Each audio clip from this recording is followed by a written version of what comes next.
Assalamualaikum warahmatullahi wabarakatuh. Saya Tito Widianto, NPM 102200047 dari akuntansi C2. Saya akan memaparkan 4 materi bahasan dari Marifatur Rasul. Hajaitul insan ila Rasul. Setiap manusia diciptakan oleh Allah Subhanahu wa taala dengan fitrah, di mana manusia bersih, suci, dan mempunyai kecenderungan yang baik dan ke arah positif, yaitu ke arah Islam. Namun, fitrah manusia memerlukan petunjuk berupa Al-Quran dan panduan sunnah. Semua panduan ini memerlukan petunjuk dari Rasul, khususnya dalam mengenal pencipta dan sebagai panduan kehidupan manusia. Dengan cara mengikuti panduan Rasul, kita mendapati ibadah yang sahih. Fitrah manusia. Dengan fitrah, sesuatu yang berlaku pada manusia, yaitu keberadaan sang pencipta. Oleh karena itu, manusia pasti mengakui bahwa di balik alam semesta yang megah dan teratur ini ada penciptanya. Hanya saja karena tidak ada petunjuk yang benar, manusia berbeda-beda atau salah dalam menyebut dan mensifatinya. Beribadah kepada Allah. Fitrah itulah yang mendorong manusia memiliki naluri untuk menghormati, mengagumi, mensucikan, mengkultuskan zat yang dianggap tertinggi. Selanjutnya, di hadapan zat itu, mereka menundukkan diri, menghinakan diri, ruku, sujud. Hidup yang tertata. Fitrah juga mendorong manusia hidup secara teratur. Hanya saja, karena ketiadaan petunjuk, akhirnya mereka merasa lebih tinggi dibanding lainnya. Petunjuk Rasul. Untuk mengatasi dan menyelesaikan berbagai kekecauan itu, maka Allah mengirimkan para Rasul untuk memberikan petunjuk kepada umat manusia. Petunjuk itu berupa wahyu yang Allah turunkan kepada para nabi dan Rasul, dan antaranya berupa suhuf dan kitab-kitab. Mengenal Sang Pencipta. Dengan petunjuk itulah manusia dikenalkan oleh para Rasul tentang pencipta satu-satunya alam semesta ini, yaitu Allah Subhanahu wa taala. Panduan hidup.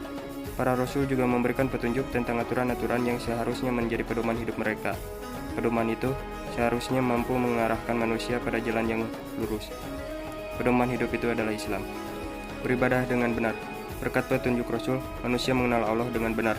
Dengan begitu, manusia dapat beribadah kepada Allah dengan ibadah yang benar. Beribadah dengan memurnikan ketaatan. Tarif Rasul atau mengenal Rasul.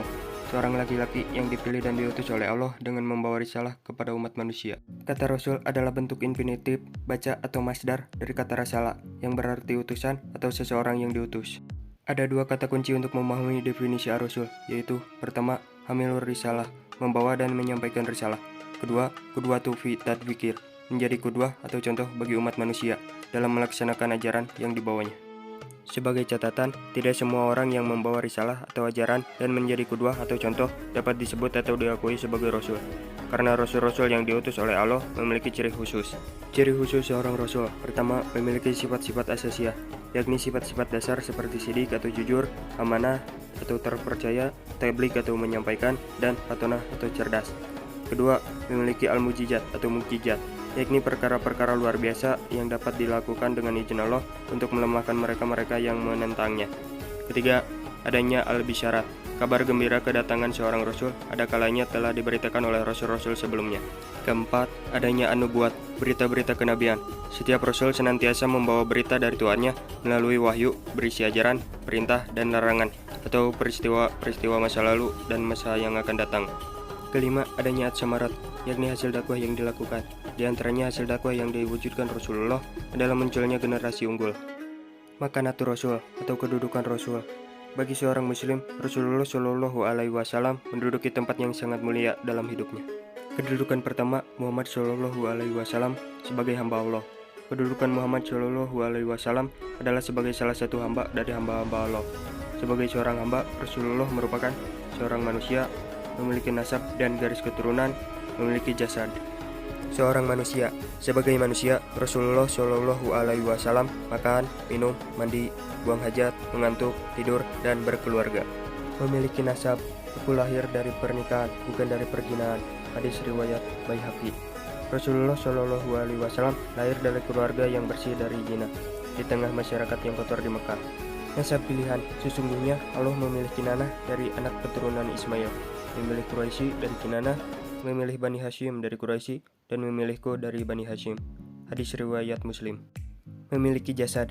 Fisik Nabi Muhammad digambarkan banyak oleh hadis seperti rambutnya yang rapih dan selalu disisir, badannya yang kuat, tingginya yang sedang, dan sebagainya. Dari gambaran fisik ini, Nabi adalah manusia yang juga sebagai manusia biasa lainnya. Perjalanan Nabi. Semua kisah hidup Rasulullah Shallallahu Alaihi Wasallam sebagai hamba Allah telah ditulis di dalam buku-buku sirah Nabawiyah.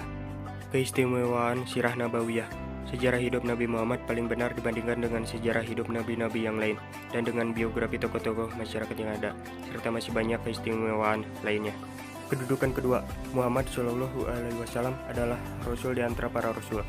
Sebagai Rasul, Nabi Muhammad memiliki tugas menyampaikan misi. Sebagai Rasul, maka beliau menyampaikan risalah yang ditugaskan oleh Allah kepadanya, menunaikan amanah. Sebagai Rasul, beliau bertugas menunaikan amanah dari Allah Subhanahu wa Ta'ala, memimpin umat. Tugas ketiga sebagai Rasul adalah memimpin umat Islam. Rasulullah Shallallahu Alaihi Wasallam dan umatnya seperti rombongan yang sedang berpergian tapi kehabisan bekal, tidak bisa melanjutkan perjalanan dan tidak bisa pulang. Nabi Muhammad Shallallahu Alaihi Wasallam adalah orang yang datang, kemudian menawarkan untuk membawa mereka ke taman yang indah dan telaga yang luas.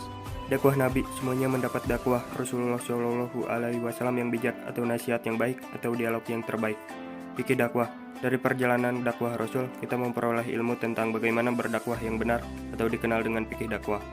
Muhammad Shallallahu Alaihi Wasallam adalah sunnah karena as-sunnah menurut definisi ahli hadis adalah setiap yang berasal dari Nabi, baik perkataan, perbuatan, dan ketetapan. Sifat-sifat Rasul. Muhammad Shallallahu Alaihi Wasallam memiliki sifat-sifat kerasulan, diantaranya adalah sebagai berikut. Sifat-sifat Rasul. Yang pertama, al-basyariyatul kamilah, kemanusiaan seutuhnya. Rasulullah Shallallahu Alaihi Wasallam, ia bukan bangsa malaikat atau jin, bukan manusia setengah malaikat dan bukan manusia setengah jin. Akan tetapi Rasulullah adalah bangsa manusia seutuhnya, memiliki jasad dan memiliki perasaan seperti manusia yang lain. Kedua, al-ismah, terpelihara dari kesalahan dan dosa. Karena memiliki sifat basyariah atau kemanusiaan, maka Rasulullah mungkin saja pernah berbuat salah atau keliru, tetapi kesalahannya itu akan segera diluruskan oleh Allah sehingga beliau terpelihara dari berlarut-larut dalam kesalahan dan dosa. Ketiga, as-sidiq atau jujur. Rasulullah Shallallahu Alaihi Wasallam bersifat jujur. Beliau tidak berdusta tentang apa yang diwahyukan kepadanya dari Allah Subhanahu wa Ta'ala. Keempat, al-fatonah atau cerdas.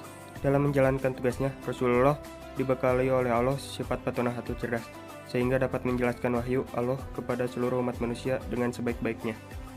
Kelima, al-amanah atau terpercaya. Dan keenam, at-tabligh atau menyampaikan. Sebagai Rasulun minal mursalin, Muhammad Shallallahu Alaihi Wasallam memiliki tugas untuk menyampaikan risalah sebagai bentuk penunaian amanah. Ketujuh, komitmen yang sempurna terhadap kebenaran. Beliau tidak pernah bergeser sedikit pun dari kebenaran. Beliau senantiasa berkomitmen kepadanya dari segala sisinya. Kesimpulannya, Rasulullah Shallallahu Alaihi Wasallam ala khuluqin azim, berada di atas akhlak yang agung. Beliau memiliki akhlakul Quran, akhlak Al-Quran, sebagaimana disampaikan istrinya Aisyah radhiyallahu an. Maka kewajiban kita selaku umatnya adalah menjadikan beliau sebagai uswatun hasanah atau suri tauladan yang baik. Saya Tito Widianto, sekian dan terima kasih. Wassalamualaikum warahmatullahi wabarakatuh.